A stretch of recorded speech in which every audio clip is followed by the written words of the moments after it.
Gloire à Jésus. Nous sommes dans notre culte d'édification de ce dimanche où le Seigneur nous a donné un thème très important. Bâtissons ce qui demeure. Bâtissons ce qui demeure. Aide-moi à dire à ton frère à côté, bâtis ce qui demeure. Nous allons prendre le texte. Nous sommes dans le livre de Jean, chapitre 15, versets 8 à 17. Et nous allons lire aussi Luc, chapitre 6, versets 40 à 49. Nous lisons la parole du Seigneur. Si vous portez beaucoup de fruits, c'est ainsi que mon Père sera glorifié et que vous serez mes disciples. Comme le Père m'a aimé, je vous ai aussi aimé. Demeurez dans mon amour. Si vous gardez mes commandements, vous demeurez dans mon amour.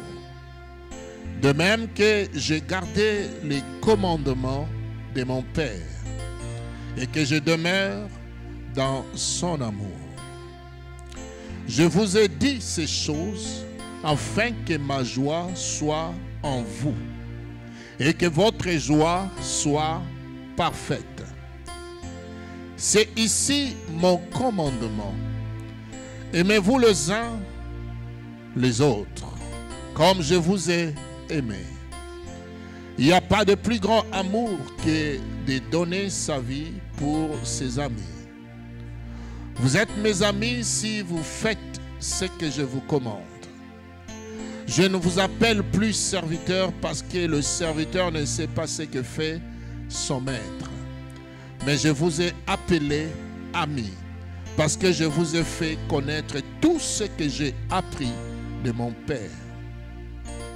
Ce n'est pas vous qui m'avez choisi, mais moi, je vous ai choisi et je vous ai établi, afin que vous alliez et que vous portiez de fruits et que votre fruit demeure, afin que ce que vous demanderez au Père à mon nom, il vous le donne. Verset 17. Ce que je vous commande, c'est de vous aimer les uns et les autres. Amen. Luc chapitre 6, rapidement, si nous pouvons nous garder encore debout. Luc chapitre 6, verset 40.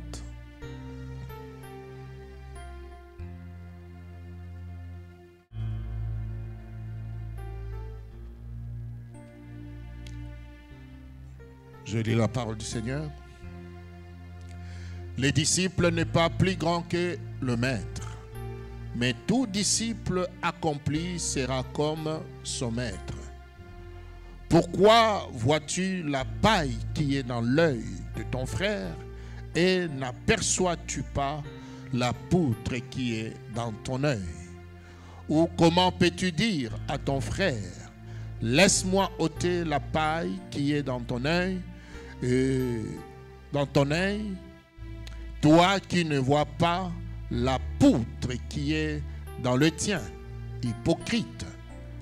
Homme, ôte premièrement la poutre de ton œil, et alors tu verras comment ôter la paille qui est dans l'œil de ton frère. Ce n'est pas un bon arbre qui porte du mauvais fruit, ni un mauvais arbre qui porte du bon fruit. Car chaque arbre se connaît à son fruit. On ne cueille pas de figues sur des épines, et l'on ne vendage pas de raisins sur des ronces. L'homme bon tire des bons conseils, tire des bonnes choses plutôt, du bon trésor de son cœur. Et le méchant tire des mauvaises choses de son mauvais trésor. Car c'est de l'abondance du cœur que la bouche parle. Pourquoi m'appelez-vous Seigneur, Seigneur, et ne faites-vous pas ce que je vous dis? Je vous montrerai à qui est semblable tout homme qui vient à moi, entend mes paroles et le met en pratique. Il est semblable à un homme qui, bâtissant une maison, a creusé profondément et a posé le fondement sur le roc. Une inondation est venue et les torrents ne s'est jeté contre cette maison, sans pouvoir l'ébranler, parce qu'elle était bien bâtie. Mais celui qui entend et ne met pas en pratique est semblable à un homme qui a bâti une maison sur la terre sans fondement. Le torrent s'est jeté contre elle, aussitôt elle est tombée et la ruine de cette maison a été grande. Amen. Que Dieu bénisse sa parole. On peut acclamer le Seigneur, s'il vous plaît, encore une fois.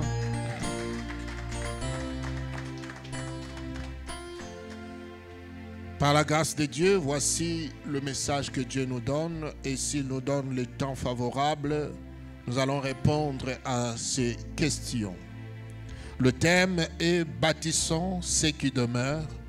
Mais voici quelques questions sur lesquelles nous allons répondre pour nous aider à bâtir ce qui doit demeurer.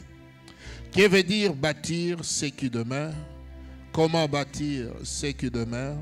Avec qui bâtir ce qui demeure? Pourquoi bâtir ce qui demeure? Où bâtir ce qui demeure? Amen.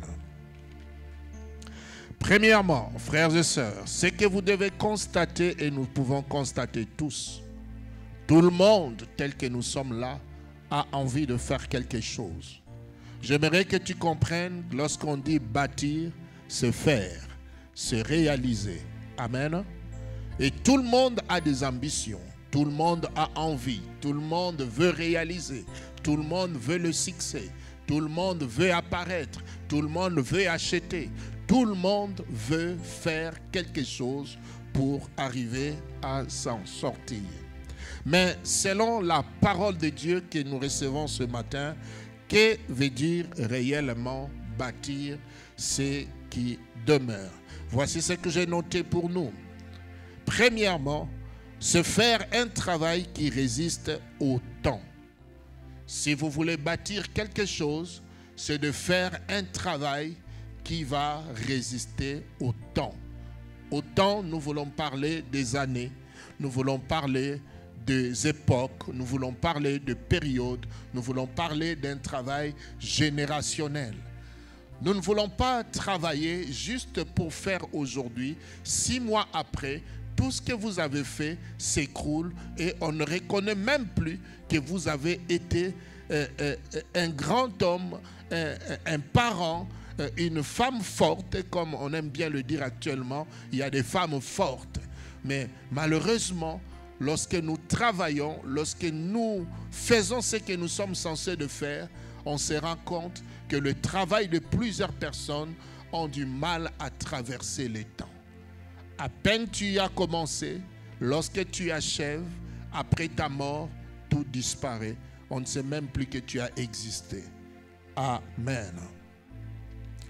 Bâtir ce qui demeure, c'est faire un travail qui résiste au temps. Bâtir ce qui demeure, c'est avoir un impact qui persiste dans la vie. Bien-aimés, nous ne devons pas vivre pour vivre. Nous devons vivre pour laisser l'impact. Je ne te parle pas de l'impact mondial. L'impact ne fût-ce que dans la société. L'impact ne fût-ce que dans ton environnement. L'impact dans ta famille. L'impact sur tes enfants. Tu ne peux pas vivre comme si tu n'as jamais existé. Alléluia. Tu dois être capable de laisser tes traces sur cette terre où Dieu t'a permis de vivre. Amen. C'est produire des miracles qui demeurent pour ceux qui sont dans le ministère, pour ceux qui sont appelés à exercer dans le domaine spirituel. Vous devez savoir, lorsque vous servez le Seigneur, et que vous avez gagné les âmes et que vous avez été dans un département et que vous avez apporté un grand changement dans la vie des gens, vous ne devez pas travailler juste pour voir le changement pendant 2 mois et que voir après les personnes que vous avez gagnées retourner dans le monde et, bien aimé, vous allez rater votre récompense. Amen. Bâtir ce qui demeure, c'est enfanter une œuvre qui subsiste après le voyage ou la mort du leader. Si vous le constatez, que ce soit surtout nous en Afrique, nous les Africains, la plupart des choses que nos parents ont dû laisser ne tiennent jamais après leur mort. Vous allez entendre parler des grandes familles, renommées fortes. Et cette famille ne tient que pendant l'existence de leur papa. Et jusqu'aujourd'hui, les fils ou la génération qui viennent ont du mal à relever le défi, ont du mal à propulser loin les noms de leurs parents. Bâtir ce qui demeure, c'est porter du fruit qui engendre des arbres fruitiers. Bâtir ce qui demeure, c'est engendrer un arbre qui porte des fruits et des fruits qui demeurent. Il est possible de travailler et de planter un arbre, mais vous pouvez planter un arbre et que cet arbre grandisse, mais au lieu que cet arbre porte de fruits, cet arbre est peut-être stérile. Et tout le travail que vous avez fait s'arrête juste à 1 ou 2 générations. Bâtir ce qui demeure, c'est saisir, c'est savoir assurer ou garantir sa relève. Tel que nous sommes là, il est très important lorsque nous commençons un travail et rapidement de commencer aussi à penser à sa relève. Se poser des questions. Si je ne suis pas là, qu'est-ce qui va se passer? Comment les choses vont se dérouler? Après ma mort, dans ma maison, dans ma famille, tel que je vois ma femme, tel que je vois mes enfants, tel que je vois ma famille. Si aujourd'hui, je pars en voyage, 6 mois, 3 mois, comment vont-ils se comporter après moi? Comment les choses vont-ils se passer? Si je mourais alors, et qu'ils ont la garantie, l'assurance totale que je ne reviendrai plus, comment ces enfants vont-ils vivre? Comment vont-ils se comporter? Alléluia. Notre Seigneur Jésus-Christ, qui est notre modèle, est venu sur la terre. Il a fait un travail de 3 ans. Et après 3 ans, lorsqu'il meurt à la croix, il dit que tout est accompli. Waouh! Ça ne lui a pris que 3 ans. Formé, gagné plutôt, formé, et il le laisse, il dit, bâtissez, commencez. 3 ans à peine, il était capable de parler et de recommander à ses disciples de faire un travail. Bâtir ce qui demeure, c'est former des formateurs. Lorsque vous bâtissez, dès le début et dès le départ, vous devez avoir la vision, non seulement de former, mais de former aussi des formateurs. Parce que ce sont les formateurs qui vont faire de telle sorte que le travail que vous avez fait puisse demeurer et rester à jamais. Paul dit à Timothée, les choses que tu m'as entendu dire, trouve des personnes fidèles et loyales pour que eux aussi prennent les mêmes choses, les partagent aussi à ceux qui sont capables un jour de le comprendre et de le partager encore. Amen. Bâtir ce qui demeure, c'est engendrer des fils qui deviendront des pères demain. Des fils qui ne resteront pas fils éternellement, mais après un temps donné, ils ne sont plus fils, ils vont devenir des pères, parce qu'ils vont avoir la capacité et aussi d'engendrer des fils. Et ainsi, toi, tu seras appelé Coco, tu seras appelé grand-père, et tu auras le cheveu blanc, et quand tout le monde te regardera, tu auras de l'honneur et tu auras de la joie. Alléluia. Bâtir ce qui demeure, c'est porter des fruits qui demeurent. Porter des fruits qui demeurent. Tu peux porter des fruits. Comment faire que le fruit demeure? Bien-aimé, si tu veux faire le fruit, tu veux faire de telle sorte que le fruit demeure, il n'est pas dit que tu le prennes et que tu mettes dans un congélateur pour que ces fruits demeurent. Alléluia. Si tu fais comme ça, tu vas te rendre compte qu'après un temps, le fruit que tu as gardé, malgré la fraîcheur, malgré les conditions que tu as faites pour que cela demeure, vont finir par pourrir et peut-être ne sera plus consommable. Alléluia. Porter des fruits qui demeurent veut dire quoi? C'est faire de telle sorte que les fruits qui ont été portés deviennent des arbres et que les arbres après puissent porter encore du fruit. Il y a des familles où il y a des personnes qui ont donné des fruits. Au lieu que les fruits deviennent des arbres, le fruit est resté fruit. Toute une génération. Et habituellement, si vous voulez savoir que vous avez affaire à une génération qui est restée fruit, cette génération continue toujours à parler de papa et de maman. Tu verras quelqu'un de 50 ans, il dit que je suis orphelin. Alléluia. Lui, il a encore la mémoire fraîche. Quand papa était là, si papa était là, quand maman était là, si maman était là. 60 ans, il continue toujours à parler. J'ai vu dans mon pays, on est en train de casser, de détruire la maison. On a détruit une maison et une vieille dame apparaît. Cette vieille dame apparaît et est en train de parler. Elle est en train de dire, nous sommes nés ici. Notre maman nous a donné naissance ici. Nous avons grandi ici. On a étudié ici. Et après, j'ai eu des enfants ici. Les enfants ici encore. Et quand vous regardez, c'est un fruit qui n'est pas devenu un arbre, mais qui n'est resté que fruit. Alléluia. Alléluia. C'est pour cela qu'on vient détourner, on vient détruire, lui aussi est détruit. L'avantage quand tu ne deviens pas et que tu ne restes pas plutôt fruit, mais que tu deviennes un arbre, même si on détruit le lieu de ta naissance, mais toi, tu as déjà pris des racines ailleurs, tu peux encore continuer à vivre.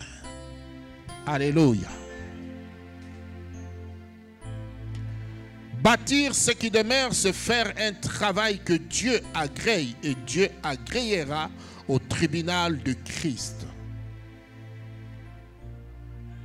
Bâtir ce qui demeure, c'est faire un travail que Dieu agrée, que Dieu agréera devant le tribunal du Christ.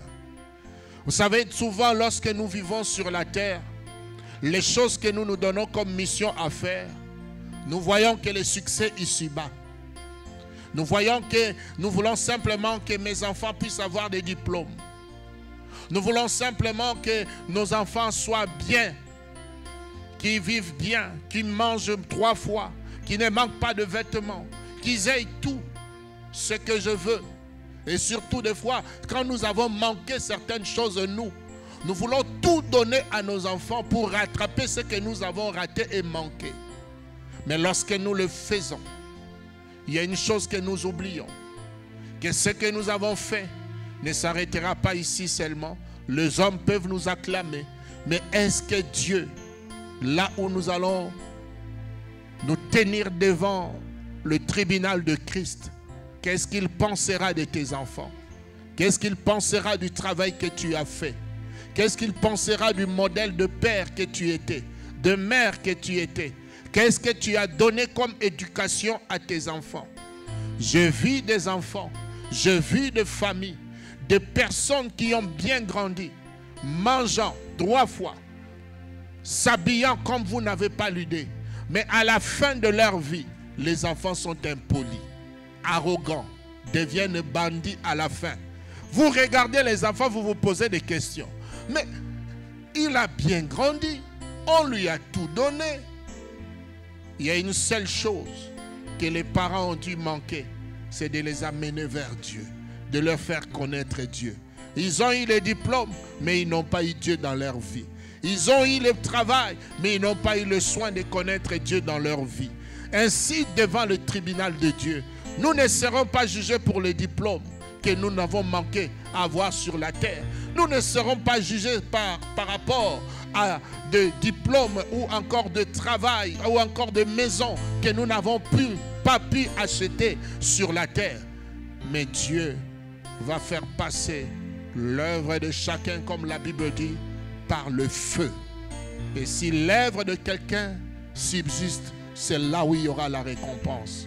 Oui, ton fils et ta fille a eu un diplôme. Comment il l'a eu? Comment il a eu ce diplôme? Il s'est marié, il a eu des enfants. Comment vous êtes arrivé là? Comment? Tout ça, lorsque vous bâtissez, veillez à bâtir de telle sorte que Christ puisse accepter votre travail devant son tribunal. Donnez-moi un amen. Bâtir ce qui demeure, c'est bâtir un royaume qui subsiste à jamais.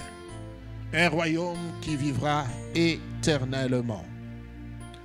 Comment porter des fruits qui demeurent et que faire pour bâtir ce qui demeure? La deuxième question que nous voulons vous répondre est ceci. Que faire pour bâtir ce qui demeure? Premièrement, si tu veux bâtir ce qui demeure, voici le premier principe. Il faut être choisi et appelé à cela. Tu dois être choisi et être appelé à bâtir. Parce qu'il n'est pas donné à tout le monde de bâtir. Alléluia. Alléluia. Je peux me lever aujourd'hui. Je dis que j'ai besoin d'une maison. Je ne suis pas architecte. Ça veut dire quoi? Je dois faire appel à un architecte. J'ai le moyen. J'ai l'argent. La banque me donne de crédit. Mais est-ce que cela veut dire que je dois aller moi-même acheter le matériel dans des quincailleries? Est-ce que je dois acheter des clous moi-même? Et commence à creuser, commence à réunir les membres de ma famille. Hey, Dieu, Simba Paou, hey, toi, ici, tiens, là-bas, nous allons bâtir notre maison aujourd'hui. Non. Tu dois être qualifié dans ce que tu dois faire. Alléluia. Tu dois être appelé à cela. Alléluia. Il n'est pas dit que tu dois toujours être présent. Mais tu peux faire des choses sans que toi-même tu sois à l'œuvre. Alléluia.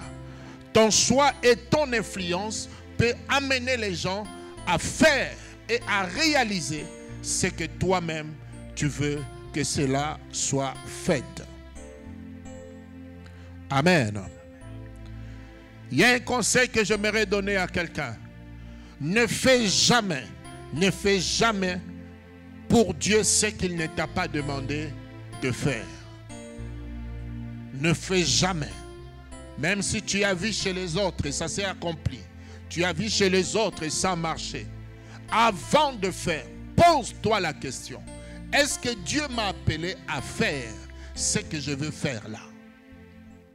Même lorsque tu remarqueras des erreurs, je ne sais pas moi, de faiblesses, de manquements, dans la vie, dans les familles des autres, dans les églises, dans le ministère, avant que tu arrives à commencer à faire, pose-toi la question, est-ce que Dieu m'a appelé à le faire? Je me rappelle un jour, nous avons eu un problème avec l'autre salle où on était en train de louer, avec le pasteur qui partageait la salle avec nous. Nous avons eu un frère qui est allé négocier. Négocier avec le pasteur là pour qu'il puisse les calmer, qu'on puisse rester dans la salle, mais sans même qu'il soit mandaté par nous. Sans même qu'on soit au courant qu'il y a une telle démarche qui se fait. C'est-à-dire qu'il n'a pas été recommandé. Il n'a pas été mandaté. Il a voulu faire ce que Dieu ne l'a pas demandé de faire. Et résultat, échec, ça n'a rien donné. Alléluia. Vous vous rappelez de l'arche de l'alliance? Lorsque l'arche a été prise et que Dieu avait frappé les Philistins qui avaient pris l'arche. Uza, vous vous rappelez de Uza? L'acte était bon. Il a vu que l'arche voulait tomber. Il dit, yes, si ça tombe, ça va être catastrophique. Mais il ne savait pas qu'il y a une main spirituelle qui contrôle toutes choses, qui fait toutes choses. Dans le souci de bien faire les choses, il est allé toucher. L'acte était bon. Mais est-ce que tu as été appelé à le faire? Est-ce que tu as été mandaté de le faire? Ce qui a été bon lui a causé la mort. Alléluia. Il y a beaucoup de gens qui ne se retrouvent pas au lieu où ils devaient être et à la place où ils ne devaient pas être.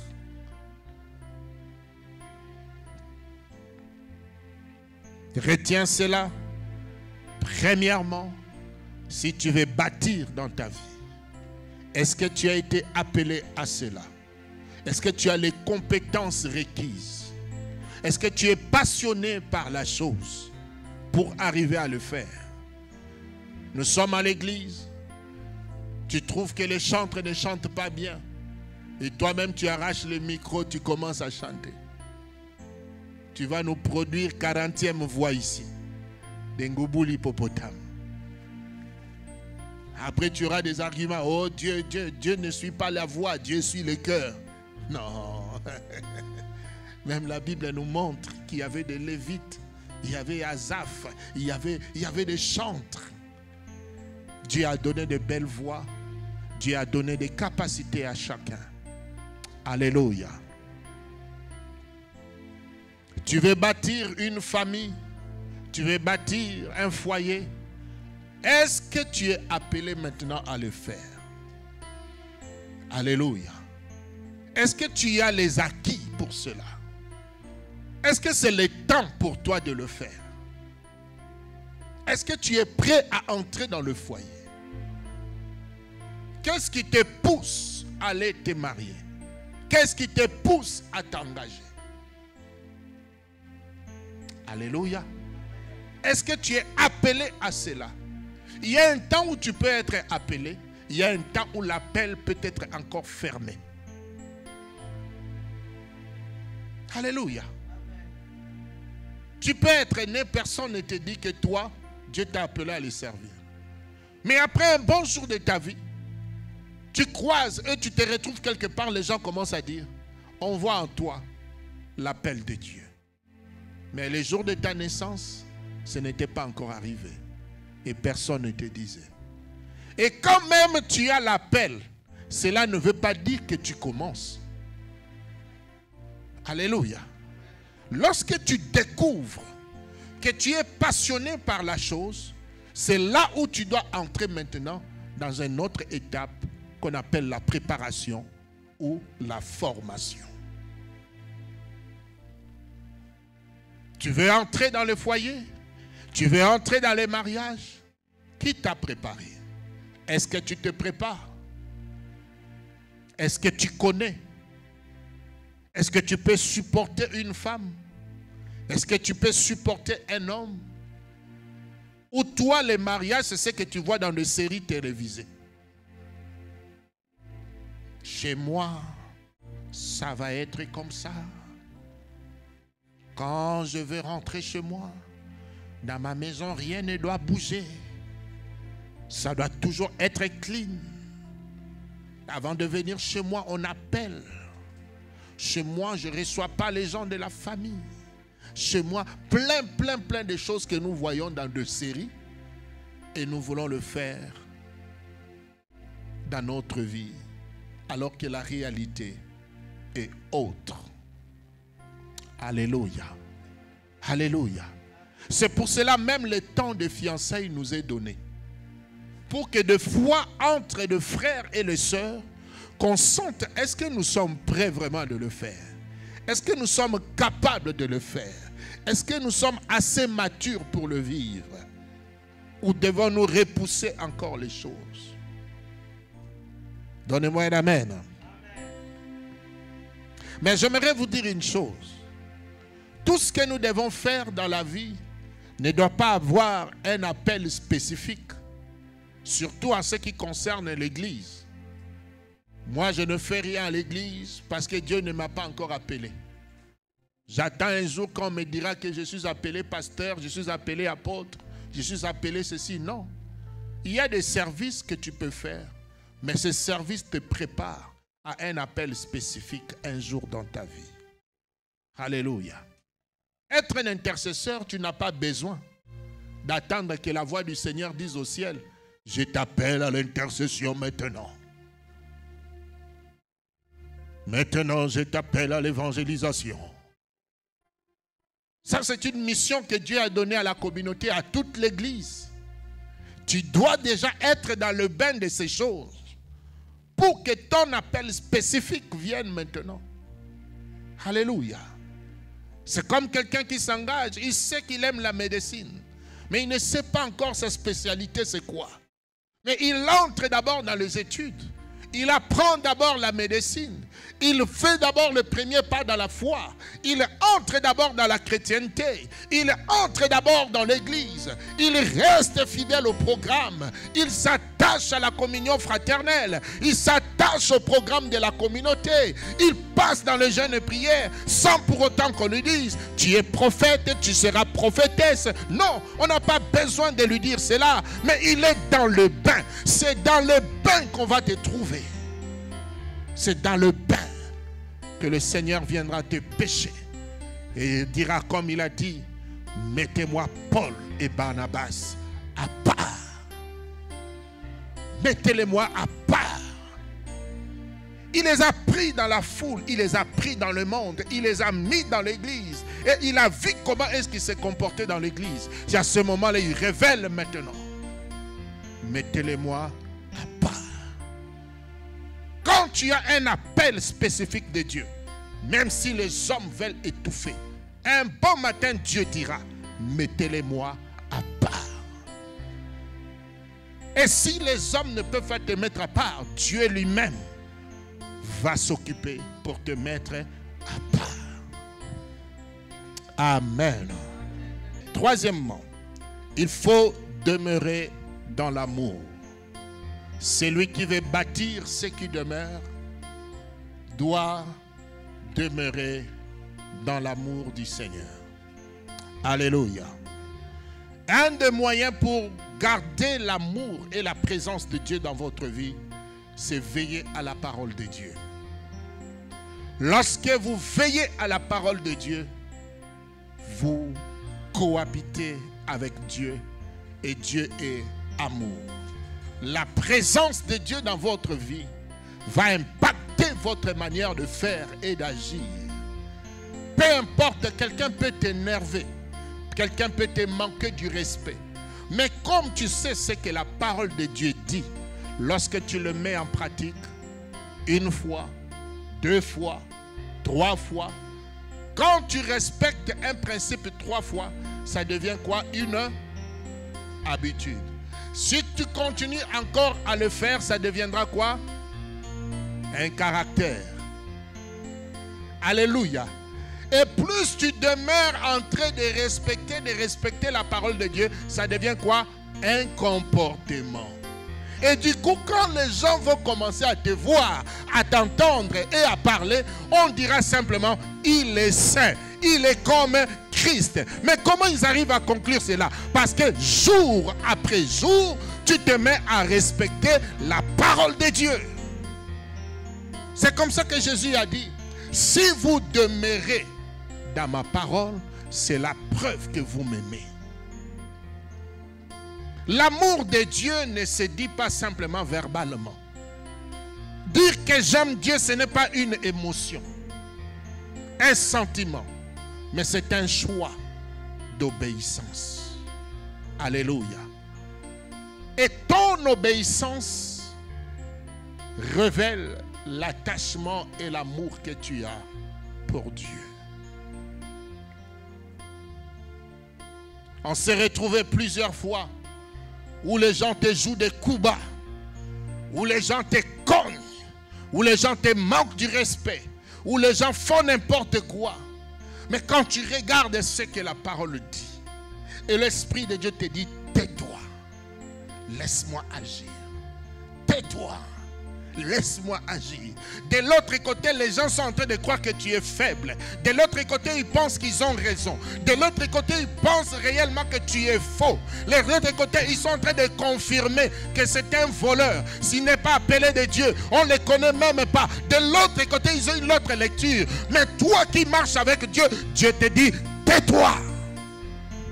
Une fois, j'ai orienté une sœur dans une église à Ottawa. Cette sœur priait avec nous. Elle a eu toujours du mal à revenir dans l'église. Je l'ai orientée dans une église. Et quand elle arrive dans cette église, ça ne fait même pas un mois. Elle commence à voir les erreurs. Elle commence à voir les défauts. Après, à la fin, elle m'appelle pour me dire, pasteur, est-ce que tu sais que Dieu m'a révélé que le pasteur là n'est même pas appelé? C'est maman. Je comprends pourquoi tu n'as pas des églises. Toi, vraiment, tu penses que tu arrives, tu trouves l'église d'autrui en train de fonctionner, en train d'organiser. Toi, tu entres. Au lieu même de t'acclimater, toi, tu cherches la véracité de l'appel du pasteur. Et comme finalité, tu trouves que Dieu ne l'a pas appelé.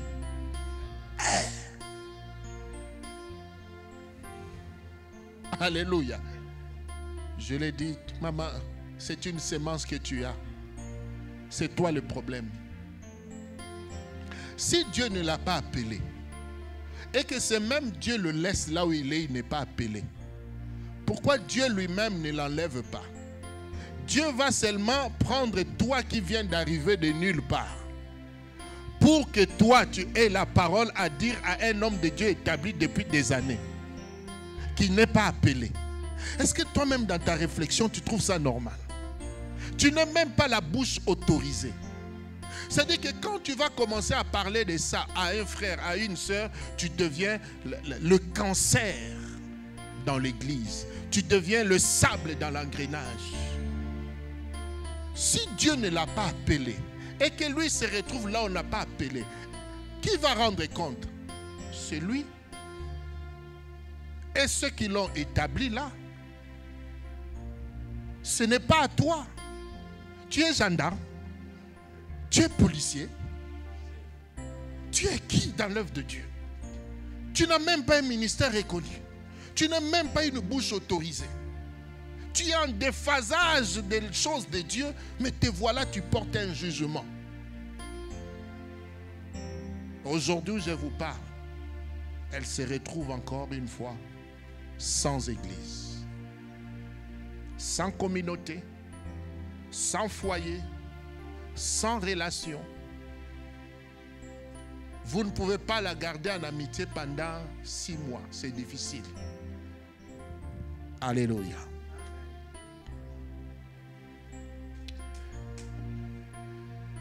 L'amour bannit la rivalité. Si vous voulez bâtir quelque chose qui doit demeurer, veillez à avoir l'amour. L'amour va vous aider à bannir la rivalité. Si vous n'avez pas de rivalité, la majorité des portes vous seront ouvertes. Et vous aurez des informations dont même vous ignorez. Parce que personne ne se sentira menacé à cause de votre présence. Alléluia. Mais si quelqu'un se sent menacé par votre présence, même les informations qu'il pouvait te donner pour te permettre d'avoir un crédit, pour te permettre de connaître, pour te permettre de te marier, pour te permettre de te fiancer, pour te permettre d'avancer, il va se sentir en danger. Laissez-lui comme ça. C'est un orgueilleux celui-là. C'est un méchant celui-là. Et les gens vont continuer à t'observer comme ça. Alléluia, alléluia. Mais on attend ta chute. On attend que tu échoues. Pourquoi en toi, il n'y a aucun fruit d'amour? Alléluia. L'amour bannit la compétition. L'amour bannit la jalousie. L'amour bannit la calomnie. L'amour bannit les critiques. L'amour bannit l'égoïsme. L'amour va bannir la rébellion. L'amour va bannir la division au milieu de vous. Il y a une chose que vous devez savoir avec l'amour. L'amour n'est pas une faiblesse, mais l'amour est une puissance. C'est pour cela qu'il est écrit Dieu est amour. Dieu n'a pas l'amour, mais Dieu est amour. C'est le monde ici, le monde satanique, qui ne fonctionne pas sur base d'amour. C'est eux, quand tu manifestes l'amour, ils pensent que tu es faible. Ils pensent que tu n'es rien. Et si tu as encore un taux de la chair un peu très élevé, lorsque tu auras en face de toi des personnes qui te combattent et que Dieu te donne une arme puissante pour le vaincre, c'est l'amour. Si tu as encore le taux de la chair en toi, tu vas te battre et tu vas transpirer.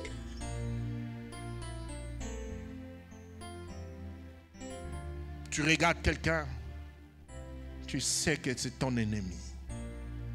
Tu sais que celui-là me veut du mal. Mais Dieu te dit, aime-le.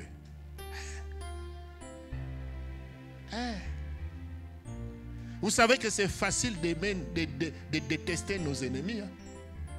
C'est très facile. Et ça fait même des fois du bien. Quand tu ne le portes pas. Comme les Kinois disent,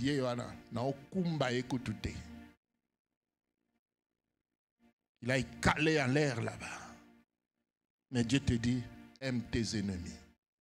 Soutiens-les même quand ils sont dans des difficultés. Donne-lui un verre à boire. Qui je dois donner, Seigneur? Ton ennemi. Cherche la paix avec tout le monde. Surtout si cela dépend de vous.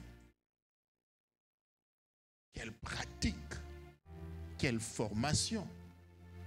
Or, le mauvais combat spirituel nous dit quoi? Ne le reçois plus chez toi. Ne le parle même plus. Ne donne plus rien du tout. Or, si tu agis comme ça, la Bible déclare que si tu ne pardonnes pas sincèrement, vous donnez accès au diable. Le manque de pardon est une faiblesse spirituelle. Alléluia. Le manque de pardon est une faiblesse. Et la Bible ajoute même, si tu dors avec la colère, vous ouvrez une brèche de l'ennemi dans votre vie. Entre nous ici, combien de fois nous sommes dormis en colère?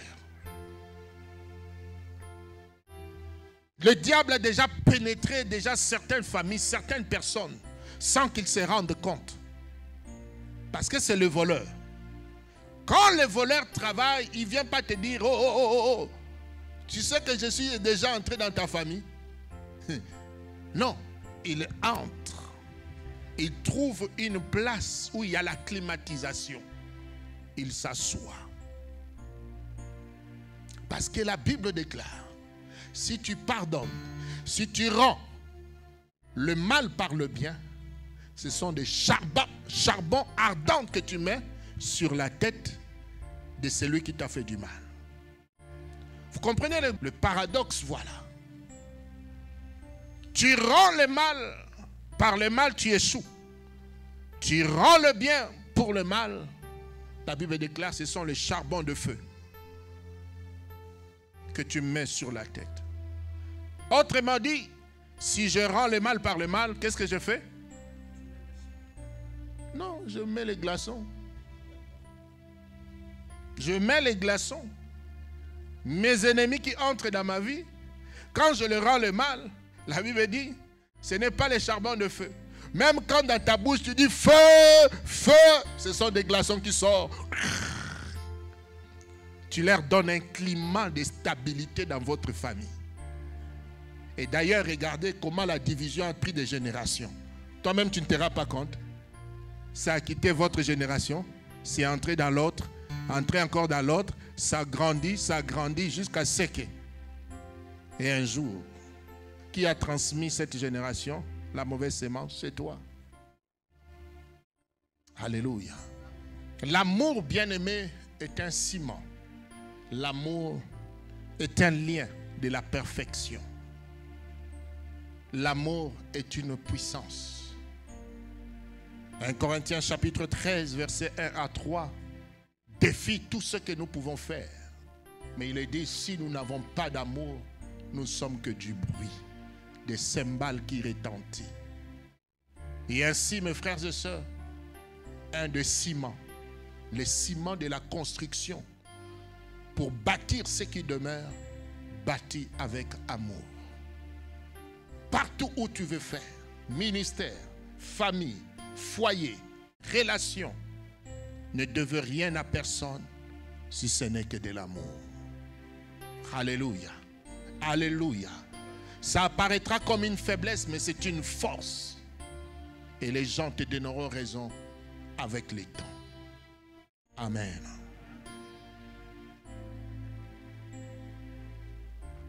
Le véritable amour amène aussi le sacrifice. Nous sommes au quatrième. Quatrième, il faut l'obéissance. Lorsque tu veux bâtir, il te faut de l'obéissance. Une chose est d'écouter, une chose est d'obéir. C'est le côté le plus difficile. Tel que nous sommes là, nous avons écouté même plus de 3 millions ou 30 000 prédications. Voire même des prophéties taillées sur mesure sur notre vie, qui devaient changer et conditionner notre manière de vivre. Mais combien de pourcentage respectons-nous, faisons-nous ce que Dieu nous demande de faire pour construire et commencer à bâtir? Alléluia. L'obéissance est une qualité qui vient de l'Esprit de Dieu. 1 Samuel chapitre 15, versets 10 à 22, la Bible déclare que Dieu préfère l'obéissance que le sacrifice. Alléluia. 1 Samuel chapitre 15, 10 à 22. Le Seigneur préfère l'obéissance que le sacrifice. Tu cours ci et là pour faire et pour réaliser des choses. Mais est-ce que tu le fais selon Dieu? Est-ce que c'est comme ça que Dieu t'a dit de le faire? Est-ce qu'avant de le faire, tu as consulté le Seigneur? Est-ce que la forme devait être comme ça? Laissez-moi vous dire, mes frères et sœurs, Noé a reçu la vision de bâtir l'arche, mais il était buté à une chose, le calcul, les mesures que Dieu lui avait données pour que l'arche continue à les sauver. C'est une bonne chose d'écouter la parole, mais une autre et de la pratiquer tel que cela vous a été enseigné. Alléluia. Si tu veux bâtir ce qui demeure, veille à ce que Dieu dit. À propos du mariage, à propos de business, à propos des projets, pose-toi la question, Seigneur, que devons-nous faire? Que dois-je faire? Qu'est-ce que la Bible dit? Est-ce que je dois m'y mettre? Je dois reculer? Je dois stopper? Si tu es allé trop vite en avant, Seigneur, je m'arrête. Je prends un peu à l'arrière. J'essaye maintenant de me ressaisir pour faire les choses, non avant Dieu, ni après Dieu, mais être dans les temps de Dieu. Moïse a reçu la vision du tabernacle. Il en a fait aussi selon les mesures et les modèles divins. Si ce n'est l'Éternel qui bâtit, celui qui bâtit, bâtit en vain. Si ce n'est l'Éternel qui veille, celui qui veille, veille en vain. Psaume 127. Alléluia. Alléluia. Le temps me manquera pour vous donner d'autres recommandations. Dieu nous permettra de revenir là-dessus et de savoir comment est-ce que nous sommes censés de bâtir ce qui demeure. Amen. Je ne sais pas si tu as saisi quelque chose, je ne sais pas ce que tu as retenu, mais si tu sens et que tu trouves que ces qualités manquent en toi, il est temps d'invoquer ton Dieu. Et si tu es allé plus loin sans que Dieu soit avec toi et que tu as laissé les recommandations divines dans ta vie et que tu n'as pas été encore préparé, il est temps de t'agencer et de t'ajuster avec Dieu pour que tu ne rates pas ce que Dieu veut faire avec toi. Que Dieu bénisse sa parole.